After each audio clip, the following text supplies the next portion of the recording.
Lion Connie Neese, and I want you to know that I joined Lions with the Jackson Eye Openers Club in August of 2004. So I have been a Lion for 17 years. Many years ago, I was diagnosed with an eye disease called Fuchs dystrophy and was told that one day I might have to have a corneal transplant. Well, you know, at that time, I didn't think anything of it because I was seeing well. I really didn't have any problems. So you ask, what is Fuchs dystrophy? Well, Fuchs dystrophy, there are cells in the cornea that pump the fluids and water out of your eye. And when those cells die or just don't work anymore, the fluid builds up and it thickens your cornea and your cornea swells. And what that does, it causes a glare or blurred or a very cloudy vision. And I found out that during this whole time when I was seeing the ophthalmologist that it's usually genetic and it's usually inherited from your mother's side. And it's more common with women as well. What's interesting is that both my sister and her daughter, my niece, also have this disease of Fuchs dystrophy. So when I saw my ophthalmologist in June, I expected the appointment maybe just to be another baseline of my cornea. Well, the doctor showed me what a good cornea looked like, and there's all these great cells. Then he showed me a picture of my cornea, which is like a blank slate practically. There were just maybe a few cells around the top perimeter of my cornea. So no baseline for me. I was ready right then to have the surgery. Just so you know, I had stopped driving myself probably 2 or more years ago because I couldn't see in the dark. I couldn't see very well in the dark in it. And I also needed really good lighting to read. And just so you know, I'm a widow, I live alone, but I'm very, very active with Lions in my church and in the community. So it really became a bummer when I just had somebody pick me up and take me places at night, but it just really wasn't safe for me to drive and be on the road. So on the one hand, I was really glad for the surgery, but on the other hand, I was nervous, as most people would be. But when the doc gave me the news about needing the surgery, and the sooner the better, the first question I asked him was, where do you get the donor tissue from? And I can guarantee I've been the only patient that has ever asked him that question. So when he told me Eversight, I was extremely happy. And I told him, well, that's good because that's the only place I want to get my tissue from. Because I have a friend and member of my Lions Club who's a PID and is on Eversight board. And she had told me that it's the only eye bank that tests for COVID. And my doctor did not know that. So it gave me an opportunity to tell the doctor about Lions and this in support of Eversight that we have for that project. And I know that my club, the Jackson Eye Openers, have been a supporter of Eversight since I've been a Lion. And at that point in time, it was Michigan Eye Bank. And I'm sure years before that, that I joined, that I'm sure that they supported Eversight. And interestingly, also, there are 2 club members, again, both women, who also are diagnosed with this disease. So they've told me I'm their poster child. You know, they're going to get an opportunity to see how I fare with the surgery if they're ever in need of this kind of a surgery.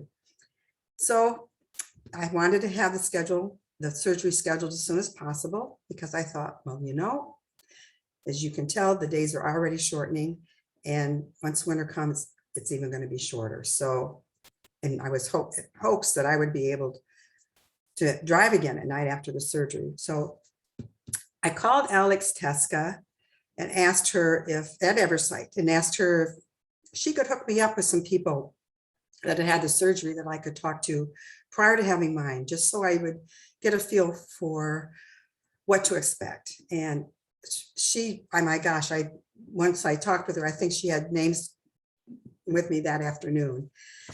And so I basically talked to 3 people, again, all women, who had the surgery. The first couple actually had stitches in their eye to adhere the tissue.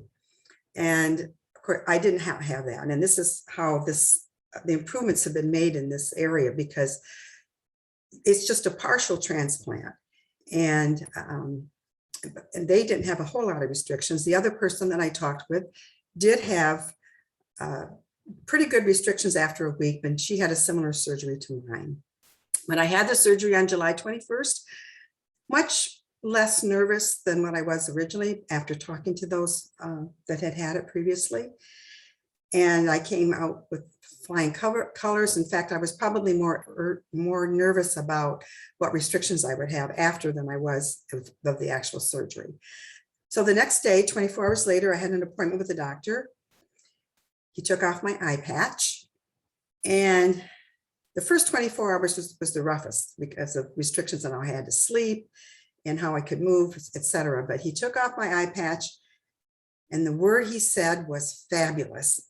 I mean, I looked at him and I said, I love that word, fabulous. And I basically had very minimal restrictions that first week following. And I then needed to see the doc again after a week. And they followed me at the week after, the month after, and then I'll have a 3-month appointment. And as I continue with seeing the doctor, my appointments will lengthen, and we'll get further and further apart. So the good news is I was driving after a week, and I'm so happy also because I've driven at night. And I actually drove one night and it was misty rain, in which I would never have driven in. That would have been even worse if I drive in rain or snow or anything like that. And I'm just ecstatic that I have nobody that I have to depend on to drive me anywhere now. And so I'm basically, 8-9 weeks post-surgery. And I am so happy that I had the surgery done. And I'm very, very thankful for the relationship that Lions have with Eversight. And having learned about them and learning about this eye disease, I wondered one day if I'd ever need their services. Well, I did. And what was also nice about Eversight, Alex kept in touch with me, followed up with me after the surgery to see how I was doing.